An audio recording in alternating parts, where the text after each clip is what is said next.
നമസ്കാരം, ഞാൻ ഡോക്ടർ ഭാഗ്യ, Q1B health കെയറിലെ Ayurveda ഡോക്ടറാണ്.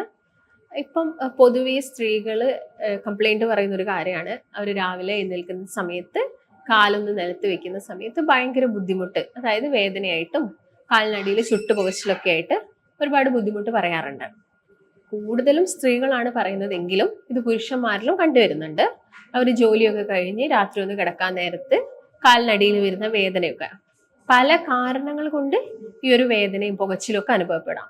അതിപ്പോൾ വിറ്റാമിൻ ഡിയുടെ കുറവ് അല്ലെങ്കിൽ B12 കുറവ്, നിങ്ങൾക്ക് വെരിക്കോസ് വെയിൻ ഉണ്ടെങ്കിൽ അങ്ങനെ പല കാരണങ്ങൾ കൊണ്ട് വരാം. അതുപോലെ തന്നെ ഉള്ളൊരു റീസൺ ആണ് എന്ത്, യൂറിക് ആസിഡ് നിങ്ങളുടെ രക്തത്തിൽ കൂടുതലായിട്ട് കണ്ടുവരുന്നത്.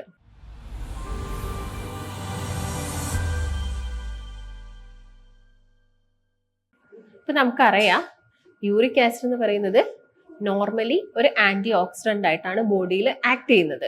അതായത് ആൻറ്റി ഓക്സിഡൻസ് എന്ന് പറയുമ്പോൾ നമ്മുടെ ശരീരത്തിലുള്ള ഫ്രീ റാഡിക്കൽസിനൊക്കെ കുറച്ചുകൊണ്ട് വരിക, അതായത് പുറത്തുനിന്നൊക്കെ വരുന്ന കെമിക്കൽസിനൊക്കെ കുറച്ചുകൊണ്ട് വരിക, ക്യാൻസർ പോലുള്ള അസുഖങ്ങൾ കുറയ്ക്കുക, അല്ലെങ്കിൽ നമ്മുടെ ജീവിതശൈലി രോഗങ്ങൾ, ഫാറ്റി ലിവർ, ഡയബറ്റീസ് പോലുള്ള അസുഖങ്ങളൊക്കെ കുറയ്ക്കാൻ വേണ്ടിയിട്ടാണ് ഈ ആൻറ്റി ഓക്സിഡൻറ്റ് നമ്മുടെ ബോഡിയിലോട്ട് എടുക്കുന്നത്. അപ്പം നോർമൽ റേഞ്ച് കിടക്കുമ്പോൾ ഇതൊരു ആൻറ്റി ഓക്സിഡൻ്റ് ആണ്. അപ്പം നമുക്കുണ്ടാകുന്ന സംശയമാണ്, എപ്പോഴാണ് ഇതൊരു വില്ലൻ ആവുന്നത്? ആ ഒരു നോർമൽ റേഞ്ച് കഴിയുന്ന സമയത്താണ്. ഇപ്പോൾ പുരുഷന്മാരെയൊക്കെ വെച്ച് നോക്കുകയാണെങ്കിൽ ഒരു 3.5 മുതൽ ഒരു 7.3 വരെയാണ് നോർമൽ റേഞ്ച്. സ്ത്രീകളുടെ കേസ് നോക്കുകയാണെങ്കിൽ 2.6 ടു 6.2 ആണ്. അപ്പം ഞാൻ നേരത്തെ പറഞ്ഞ കംപ്ലയിൻറ്റ്സ് ഒക്കെ ആയിട്ട് നമുക്ക് ആരെങ്കിലും ഉണ്ടെങ്കിൽ നിങ്ങൾ എന്ത് ചെയ്യുക, ജസ്റ്റ് ഒക്കെ ഒന്ന് ബ്ലഡ് ടെസ്റ്റ് ചെയ്യുക. അപ്പം വിറ്റാമിൻ ഡി കുറവുകൊണ്ടാണെങ്കിൽ നിങ്ങൾ വൈറ്റമിൻ ഡി ടെസ്റ്റ് ഡയറക്റ്റ് ആയിട്ട് പോയി ചെയ്യേണ്ട ആവശ്യകതയൊന്നുമില്ല. നിങ്ങൾ ആ ഒരു 10 മണിക്ക് ശേഷമുള്ള അല്ലെങ്കിൽ 11 മണിക്ക് ശേഷമുള്ള എന്ത് ചെയ്യുക, വെയിലും കാര്യങ്ങളൊക്കെ ഒന്ന് കൊള്ളാം. 11 മുതൽ 2 വരെയാണ് ഈ വിറ്റാമിൻ ഡി കൂടുതലായിട്ടുള്ള സൂര്യപ്രകാശം നമുക്ക് കിട്ടുന്നത്. അത് മാക്സിമം കൊള്ളുക, അങ്ങനെയുള്ള ഭക്ഷണങ്ങൾ എടുക്കുക. അതുപോലെ തന്നെ വിറ്റാമിൻ B12 കുറവൊക്കെ ആണെങ്കിലും നിങ്ങൾ ഷെൽഫിഷ് കുറച്ച് കൂടുതലായിട്ട് എടുക്കുക. കരള്, മത്സ്യമാംസത്തിൻ്റെ ഒക്കെ കരളുകൾ കൂടുതലായിട്ട് കഴിക്കുക. പാല്, മുട്ട, അതുപോലെ തന്നെ പാലിൻ്റെ ഉൽപ്പന്നങ്ങൾ, തൈര്, മോര്, യോഗട്ട്, ചീസ്, ഇതൊക്കെ നമ്മൾ ഭക്ഷണത്തിൽ മാക്സിമം ഇൻക്ലൂഡ് ചെയ്യാൻ വേണ്ടിയിട്ട് ശ്രദ്ധിക്കുക. അതുപോലെ തന്നെ വെരിക്കോസ് വെയിൻ പോലുള്ള പ്രശ്നങ്ങളൊക്കെ ആണെങ്കിൽ നിങ്ങൾ ചെക്ക് ചെയ്യുക, നിങ്ങൾക്ക് ഞരമ്പുകളോ കാര്യങ്ങളോ തടിച്ചിരിക്കുന്നുണ്ടോ. അങ്ങനെ പ്രത്യേകം എല്ലാ വെരിക്കോസിറ്റിയിലും ഇങ്ങനെ വേദന, അതായത് പുറത്തോട്ട് ഞരമ്പ് തടിച്ച് കാണണമെന്നൊന്നുമില്ല. ഇപ്പം ഇന്റേണൽ വെരിക്കോസിറ്റി ഉണ്ട്, എക്സ്റ്റേണലും ഉണ്ട്. ഇന്റേണൽ വെരിക്കോസിറ്റി ഒക്കെ ആവണമെന്നുണ്ടെങ്കിൽ അത് നമ്മളൊരു ഡോപ്ലർ സ്റ്റഡിയിലൂടെയൊക്കെയാണ് മനസ്സിലാക്കുന്നത്. കാര്യങ്ങളൊക്കെ വഴി നമുക്ക് എന്ത് കാരണം കൊണ്ടാണെന്ന്. അതുപോലെ തന്നെ നിങ്ങൾ ചെക്ക് ചെയ്യുന്നത് യൂറിക് ആസിഡ്. കാരണം മുൻപത്തെ കേസൊക്കെ നോക്കുകയാണെങ്കിൽ ആദ്യമൊക്കെ നമ്മൾ കൊളസ്ട്രോളും ബ്ലഡ് ഷുഗറും ഒക്കെ ഒരു 3 മന്ത് കൂടുന്ന സമയത്ത് എല്ലാവരും റൊട്ടീനായിട്ട് ചെയ്യുന്ന ചെക്കപ്പുകളായിരുന്നു. അത്ര തന്നെ ഇമ്പോർട്ടൻസ് കൊടുത്തിട്ട് ഇപ്പം നമ്മൾ എന്ത് നോക്കുന്നുണ്ട്, യൂറിക് ആസിഡ് നോക്കുന്നുണ്ട്. കാരണം മാറിയൊരു ജീവിതശൈലി മൂലം യൂറിക് ആസിഡിന്റെ പ്രശ്നങ്ങളൊക്കെ ഒരുപാട് ആളുകളിൽ കണ്ടുവരുന്നുണ്ട്. അപ്പോൾ എന്താണ് യൂറിക് ആസിഡ്? നമുക്ക് ആ ഒരു ടോപ്പിക്കിലോട്ട് പോവാം. യൂറിക് ആസിഡ് എന്ന് പറയുന്നത് നിങ്ങൾ കഴിക്കുന്ന ഭക്ഷണത്തിൽ നമ്മൾ കാർബ്സ് കഴിക്കുന്നുണ്ട്, പ്രോട്ടീൻസ് കഴിക്കുന്നുണ്ട്, ഫാറ്റ്സ് കഴിക്കുന്നുണ്ട്. നമ്മൾ കഴിക്കുന്ന ഭക്ഷണത്തിലെ പ്രോട്ടീൻസിൽ പ്രത്യേക തരം ഒരു പ്രോട്ടീൻ ഉണ്ട്, പ്യൂരിൻ പ്രോട്ടീൻസ്, പിരമിഡിൻസ് എന്നൊക്കെ പറഞ്ഞിട്ട്. അതിൽ പ്യൂരിൻ എന്ന് പറയുന്നത് ഒരു അമിനോ ആസിഡ് ആണ്. അതിന് വരുന്ന രാസപ്രവർത്തനം സംഭവിച്ചിട്ടുണ്ടാവുന്ന ഒരു ഘടകമാണ്, മെറ്റബോളിക് വേസ്റ്റ് പ്രൊഡക്റ്റ് ആണ് എന്ത്, ശരിക്കും യൂറിക് ആസിഡ് എന്ന് പറയുന്നത്. അപ്പോൾ നോർമൽ റേഞ്ചിലാണെങ്കിൽ നമ്മളെ ബോഡിയിലൊന്നും അത് വലിയ പ്രശ്നക്കാരനല്ല. അത് റേഞ്ച് കൂടുന്ന സമയത്താണ് ആ ഒരു പ്രശ്നം ഉണ്ടാക്കുന്നത്. നോർമലി ഈ യൂറിക് ആസിഡ് നമ്മുടെ രക്തത്തിലോട്ട് വന്നിട്ട് അത് കിഡ്നി വഴി മൂത്രത്തിലൂടെയാണ് പോകുന്നത്.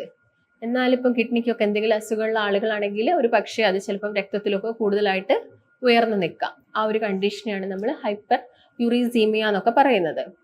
അപ്പം അതുപോലെ തന്നെ യൂറിക് ആസിഡ് നിങ്ങൾ ശ്രദ്ധിച്ചില്ലെങ്കിൽ വരാൻ പോകുന്ന കുറച്ച് കോംപ്ലിക്കേഷൻസ് എന്നൊക്കെ പറയുന്നത് എന്താണ്, ചിലപ്പോൾ അത് നമ്മുടെ ജോയിൻസിൽ വന്ന് അടിഞ്ഞുകൂടാം. അതുപോലെ തന്നെ നമ്മുടെ കിഡ്നിയിൽ വന്നിട്ട് സ്റ്റോൺ രൂപത്തിൽ യൂറിക് ആസിഡ് സ്റ്റോൺസ് അല്ലെങ്കിൽ ക്രിസ്റ്റൽസ് ആയിട്ട് നമ്മുടെ കിഡ്നിയിലൊക്കെ വന്ന് അടിഞ്ഞുകൂടാം, അല്ലെങ്കിൽ ജോയിൻസിലൊക്കെ വന്ന് അടിഞ്ഞുകൂടാം. അതായത് ചില പേഷ്യൻസ് നമ്മുടെ ക്ലിനിക്കിൽ വരുമ്പോൾ കാണുന്നൊരു കാര്യമാണ്, അവർ ഈ യൂറിക് ആസിഡിന് വലിയ അത്രയൊരു ഇമ്പോർട്ടൻസ് കൊടുക്കാത്തത് കൊണ്ട് തന്നെ അതിൻ്റെ കുറച്ച് കോംപ്ലിക്കേഷൻ ആയിട്ട് ഈ തള്ളവിരലിൻ്റെ, കാലിൻ്റെ തള്ളവിരലിൻ്റെ ഭാഗത്തൊക്കെ ചെറിയൊരു ഡിഫോമിറ്റി അല്ലെങ്കിൽ ചെറിയൊരു നൊഡ്യൂൾ ഫോർമേഷനൊക്കെ.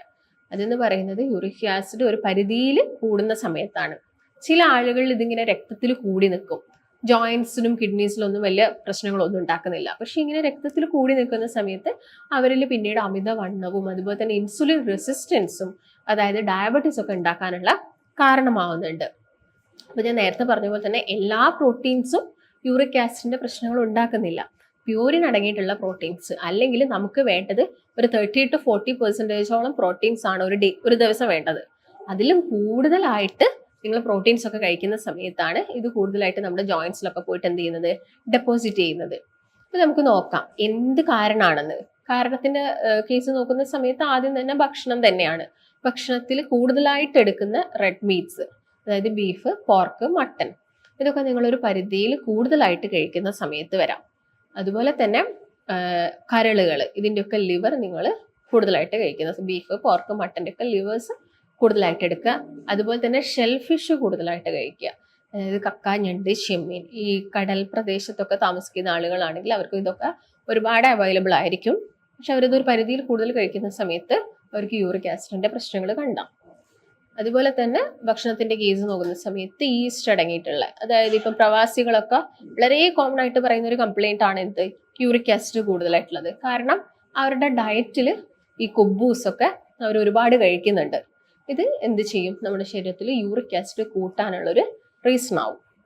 അതായത് ഇപ്പം ബേക്കറിയിലുള്ള ബണ്ണായിക്കോട്ടെ, ബ്രെഡ് ആയിക്കോട്ടെ, അല്ലെങ്കിൽ ബിസ്ക്കറ്റ്സുകളായിക്കോട്ടെ, ഈ ഹൈ ഫ്രക്ടോസ് കോൺസിറപ്സ് വരുന്ന ബേക്കറി ഐറ്റംസ്, അല്ലെങ്കിൽ കാർബണേറ്റഡ് ഡ്രിങ്ക്സുകൾ, കോള, പെപ്സി, ഈ ജ്യൂസസുകൾ ഒക്കെ ഒരുപാട് കഴിക്കുന്നുണ്ടെങ്കിൽ യൂറിക് ആസിഡിന്റെ പ്രശ്നം വരാം. അതുപോലെ നിങ്ങൾ ഫൈബർ കുറഞ്ഞ ഭക്ഷണം കഴിക്കുകയാണെങ്കിൽ ഈ ടോക്സിൻസ് ഒന്നും നമ്മുടെ ബോഡിയിൽ നിന്ന് എന്താവില്ല, കംപ്ലീറ്റ് ആയിട്ട് പുറത്തോട്ട് പോവില്ല. അപ്പം കൂടുതൽ ഫൈബേഴ്സ് കഴിക്കുകയാണെങ്കിൽ നിങ്ങളെ മോഷനൊക്കെ പ്രോപ്പർ ആവുകയും ചെയ്യും. അതുപോലെ തന്നെ നമ്മുടെ ലിവറിലൊക്കെ ആണെങ്കിൽ ടോക്സിൻസിനെ നമുക്ക് റിമൂവ് ചെയ്യാനും ഈസി ആയിരിക്കും. അതുപോലെ തന്നെ കുറച്ച് ഒബീസ് ആയിട്ടുള്ള ആളുകൾ, അമിതവണ്ണമുള്ള ആളുകൾ, വ്യായാമക്കുറവുള്ള ആളുകളിലൊക്കെ യൂറിക് ആസിഡ് കൂടുതലായിട്ട് കണ്ടുവരാറുണ്ട്. അതുപോലെ തന്നെ ഇപ്പം ഈ ക്യാൻസർ പേഷ്യൻസിൽ അവർ കീമോതെറാപ്പി എടുക്കുന്നുണ്ടെങ്കിൽ സെല്ലിൻ്റെ ബ്രേക്ക് ഡൗൺ കാരണം അവിടെയും യൂറിക് ആസിഡ്, ഈ പ്രോട്ടീൻസ് കൂടുതലായിട്ട് ബോഡിയിൽ കണ്ടുവരാറുണ്ട്. പിന്നെ ഉള്ളൊരു കേസസ് എന്ന് പറയുന്നത് ആൽക്കഹോൾ കൺസംഷൻ കൂടുതലാകുന്ന സമയത്ത്, പ്രത്യേകം പറയുകയാണെങ്കിൽ നിങ്ങൾ ബിയർ കൂടുതലായിട്ട് കുടിക്കുന്ന ആളുകളൊക്കെ ആണെങ്കിൽ ഈ യൂറിക് ആസിഡിൻ്റെ പ്രശ്നംസ് വരാം. അതുപോലെ തന്നെ നിങ്ങൾ എന്തെങ്കിലും മെഡിക്കേഷൻസ് എടുക്കുക, ഡയൂററ്റിക്സ് പോലെയുള്ള മെഡിക്കേഷൻസ് കഴിക്കുന്നുണ്ടെങ്കിൽ, അല്ലെങ്കിൽ എന്തെങ്കിലും നമ്മുടെ ബോഡിയിലുള്ളൊരു ഹോർമോണൽ ഇംബാലൻസ്, ഫോർ എക്സാമ്പിൾ നമുക്ക് തൈറോയ്ഡ് പറയാം, തൈറോയ്ഡ് പോലെയുള്ള അസുഖങ്ങളൊക്കെ ഉള്ള ആളുകളിൽ യൂറിക് ആസിഡിൻ്റെ പ്രശ്നങ്ങൾ കണ്ടുവരാറുണ്ട്. ഇതൊക്കെയാണ് മെയിൻ കോസസ്. അപ്പോൾ നമുക്ക് എന്തൊക്കെ മാറ്റങ്ങളാണ് വരുത്തേണ്ടത്? ഞാൻ നേരത്തെ ഓൾറെഡി പറഞ്ഞു, നിങ്ങൾ ബ്ലഡ് ടെസ്റ്റ് ചെയ്യുകയാണെങ്കിൽ നിങ്ങൾക്കിത് മനസ്സിലാക്കാൻ സാധിക്കും. പിന്നീട് ജോയിൻസിൽ വരുന്ന ഡിഫോമിറ്റിയും കാര്യങ്ങളൊക്കെ ആണെങ്കിൽ നമുക്ക് ചിലപ്പോൾ MRI, എക്സ്റേ അങ്ങനെയൊക്കെ എടുത്ത് നോക്കേണ്ടി വരും, ക്രിസ്റ്റൽസ് എത്രത്തോളം ഉണ്ടെന്ന് മനസ്സിലാക്കാൻ വേണ്ടിയിട്ട്. അതിൻ്റെ കൂടെ തന്നെ നിങ്ങൾ നിർബന്ധമായിട്ടും ചെയ്തിരിക്കേണ്ട കുറച്ച് ടെസ്റ്റുകൾ, ഒന്ന് ലിപ്പിഡ് പ്രൊഫൈലാണ്, ഒന്ന് കിഡ്നി ഫംഗ്ഷൻ ടെസ്റ്റാണ്, മറ്റൊന്ന് ലിവർ ഫംഗ്ഷൻ ടെസ്റ്റാണ്. കാരണം ഇതെല്ലാം ഇന്റർ കണക്റ്റഡ് ആണ്. ഞാൻ നേരത്തെ പറഞ്ഞല്ലോ, യൂറിക് ആസിഡ് എന്ന് പറയുന്നത് ഒരു ആന്റി ഓക്സിഡന്റ് ആണ്, പക്ഷെ ഒരു പരിധി കൂടുന്ന സമയത്ത് അതൊരു ടോക്സിൻസ് ആയിട്ട് നമ്മുടെ ബോഡിയിൽ മാറുന്നത്. അപ്പം ചിലപ്പം അത് കിഡ്നിയിൽ വന്ന് എന്താവാം, ഡെപ്പോസിറ്റ് ആവാം. അപ്പം ക്രിയാറ്റിനിൽ ചേഞ്ചസ് വരാം. അതുപോലെ തന്നെ നമ്മുടെ ലിവറിൽ വന്ന് കിടക്കാം. അവിടെ നമ്മുടെ ലിവർ എൻസൈംസിലും മാറ്റങ്ങൾ വരാം. അപ്പോൾ തന്നെ നിങ്ങൾ ലിപ്പിഡ് പ്രൊഫൈലും ചെക്ക് ചെയ്യുക, കൊളസ്ട്രോളിലും വേരിയേഷൻസ് ഒക്കെ ഉണ്ടാവാം. കാരണം ഇത് നമ്മുടെ രക്തത്തിൽ വന്ന് കിടക്കുന്ന സമയത്ത് ഒരു ബ്ലോക്ക് ആയിട്ടാണ് മാറുക. ചില ആളുകളിൽ ഇപ്പം മെയിൽസിൻ്റെ കേസ് നോക്കുകയാണെങ്കിൽ അവർക്ക് വരുന്ന സെക്ഷൽ പ്രോബ്ലംസ് ഒക്കെ മേ ബി ഈ യൂറിക് ആസിഡിൻ്റെ പ്രശ്നങ്ങളും ഉണ്ടായിരിക്കാം.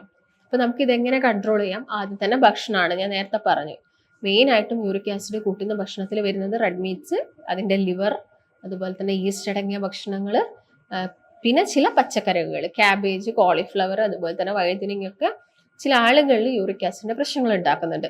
ഇതൊക്കെ നിങ്ങൾ മാക്സിമം നിങ്ങളുടെ ഡയറ്റിൽ നിന്ന് കുറച്ചുകൊണ്ട് വരാൻ വേണ്ടിയിട്ട്, കംപ്ലീറ്റ് ആയിട്ട് ഒഴിവാക്കണം എന്ന് പറയുന്നില്ല, കുറച്ചുകൊണ്ട് വരിക. അതിൻ്റെ കൂടെ തന്നെ നിങ്ങൾ കുറച്ച് നല്ല ഭക്ഷണങ്ങൾ എന്ത് ചെയ്യണം, ആഡ് ചെയ്യുകയും വേണം. നല്ലതെന്ന് പറയുമ്പോൾ ഇങ്ങനെ യൂറിക് ആസിഡ് ഉള്ള പേഷ്യൻസിന് കംപ്ലീറ്റ് ആയിട്ട് നോൺ വെജ് ഒഴിവാക്കണ്ട. അവർക്ക് കഴിക്കാൻ പറ്റുന്നതാണ് ചിക്കൻ അവർക്ക് അവരുടെ ഡയറ്റിൽ ഇൻക്ലൂഡ് ചെയ്യാം. അതും വീക്കിലി ഒരു 2 or 3 times മാത്രം മതി. അതുപോലെ തന്നെ നല്ല കൊഴുപ്പായ മുട്ട അവർക്ക് ആഡ് ചെയ്യാം. പാലാണെങ്കിൽ സ്കിംഡ് മിൽക്ക് കുറച്ചും കൂടി നല്ലതാണ്, അത് കഴിക്കാവുന്നതാണ്.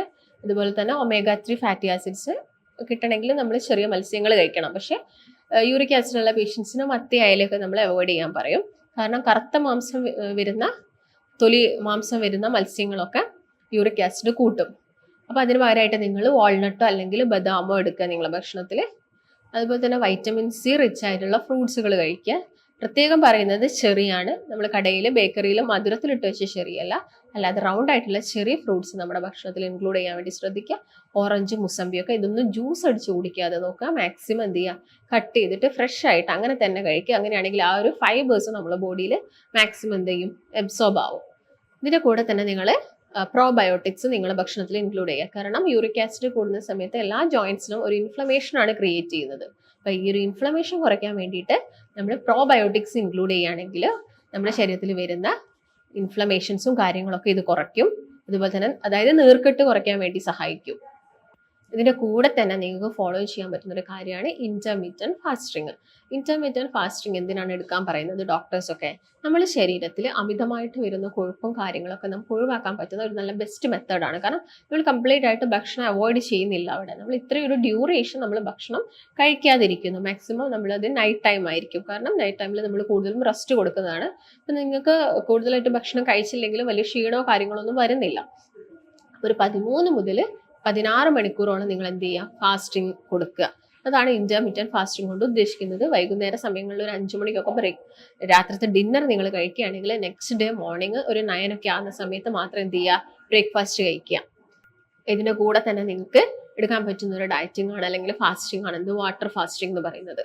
അതായത് ഒരു 21 ഡേയ്സ് കൂടുമ്പോൾ നിങ്ങൾ ഇന്റർമീഡിയന്റ് ഫാസ്റ്റിംഗ് ഡെയിലി ഫോളോ ചെയ്യുക. അതിന്റെ കൂടെ തന്നെ നിങ്ങൾക്ക് വാട്ടർ ഫാസ്റ്റിംഗ് എടുക്കാം. വാട്ടർ ഫാസ്റ്റിംഗ് എന്ന് പറയുമ്പോൾ ഒരു 21 ഡേയ്സ് കൂടുന്ന സമയത്ത് ഒരു ദിവസം നിങ്ങൾ വെള്ളം മാത്രം കുടിച്ചുകൊണ്ടുള്ള ഫാസ്റ്റിംഗ്. അതെന്ന് പറയുന്ന സമയത്ത് ഓട്ടോഫേജിക് പ്രോസസ്സ് ഒക്കെ കുറച്ചും കൂടി ഈസി ആക്കും. അതായത് പഴയ കോശങ്ങളൊക്കെ നശിപ്പിച്ചിട്ട് പുതിയ കോശങ്ങളുടെ ഗ്രോത്ത് അവിടെ ഉണ്ടാവും. അപ്പോൾ ഇങ്ങനെയുള്ള കാര്യങ്ങളൊക്കെ നിങ്ങൾ യൂറിക് ആസിഡ് ഉള്ള പേഷ്യൻസ് ഫോളോ ചെയ്യാൻ വേണ്ടിയിട്ട് ശ്രദ്ധിക്കുക. അതുപോലെ പച്ചക്കറികളും പഴവർഗ്ഗങ്ങളൊക്കെ നന്നായിട്ട് കഴിക്കുക. പച്ചക്കറികളുടെ കേസ് നോക്കുകയാണെങ്കിൽ നിങ്ങൾ നന്നായിട്ട് വേവിച്ചിട്ട് മാത്രം കഴിക്കാൻ വേണ്ടി നോക്കുക. അതുപോലെ തന്നെ നട്ട്സ് ഒക്കെ കഴിക്കുമ്പോൾ ഉപ്പില്ലാത്ത നട്ട്സ് കഴിക്കുക. അതിൻ്റെ കൂടെ തന്നെ നിങ്ങൾ തേങ്ങ ചിരകിയതൊക്കെ നിങ്ങളെ ഭക്ഷണത്തിൽ മാക്സിമം ഇൻക്ലൂഡ് ചെയ്യാൻ വേണ്ടിയിട്ട് ശ്രദ്ധിക്കുക. ഇതിൻ്റെ കൂടെ തന്നെ നിങ്ങൾ എന്ത് ചെയ്യുക, ഇതിൻ്റെ കൂടെ തന്നെ നിങ്ങൾ ഡെയിലി ഒരു എക്സസൈസ് ഫോളോ ചെയ്യുക. പക്ഷെ നിങ്ങൾക്ക് നല്ല പെയിൻഫുൾ കണ്ടീഷനാണ്, നല്ല സ്വെല്ലിങ്, ആ ഒരു ഭാഗത്ത് നല്ല നീർക്കെട്ടുണ്ട് അല്ലെങ്കിൽ റെഡ്നെസ് ഉണ്ട്, അങ്ങനെയൊക്കെ ആണെങ്കിൽ നിങ്ങൾ ഒരു വ്യായാമം ചെയ്യാതിരിക്കുന്നതായിരിക്കും നല്ലത്. പക്ഷേ നിങ്ങൾക്ക് വലിയ ബുദ്ധിമുട്ടുകളൊന്നുമില്ല, പക്ഷെ രക്തത്തിൽ ഇങ്ങനെ യൂറിക് ആസിഡ് കൂടുതലായിട്ട് കിടക്കുന്നുണ്ടെങ്കിൽ നിങ്ങൾ മാക്സിമം എന്ത് ചെയ്യുക, ഡയറ്റും കാര്യങ്ങളും എടുക്കുക. പക്ഷെ നിങ്ങൾക്ക് എന്തെങ്കിലും ബുദ്ധിമുട്ടുണ്ടെങ്കിൽ നിങ്ങൾ മെഡിക്കേഷൻസ് കഴിക്കേണ്ടി വരും. ഇല്ലെങ്കിൽ പിന്നീട് അത് ചില പ്രശ്നങ്ങളും കാര്യങ്ങളും കിഡ്നി സ്റ്റോൺ പോലുള്ള പ്രശ്നങ്ങളൊക്കെ ഉണ്ടാക്കാനുള്ള ചാൻസസ് ഉണ്ട്. അപ്പം മെയിനായിട്ട് നിങ്ങൾ ശ്രദ്ധിക്കേണ്ടത് ഇത്രയും കാര്യങ്ങളാണ്.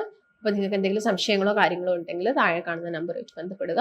നമുക്ക് മറ്റൊരു നല്ല ഹെൽത്ത് ടോപ്പിക്കുമായിട്ട് വീണ്ടും കാണാം. നന്ദി.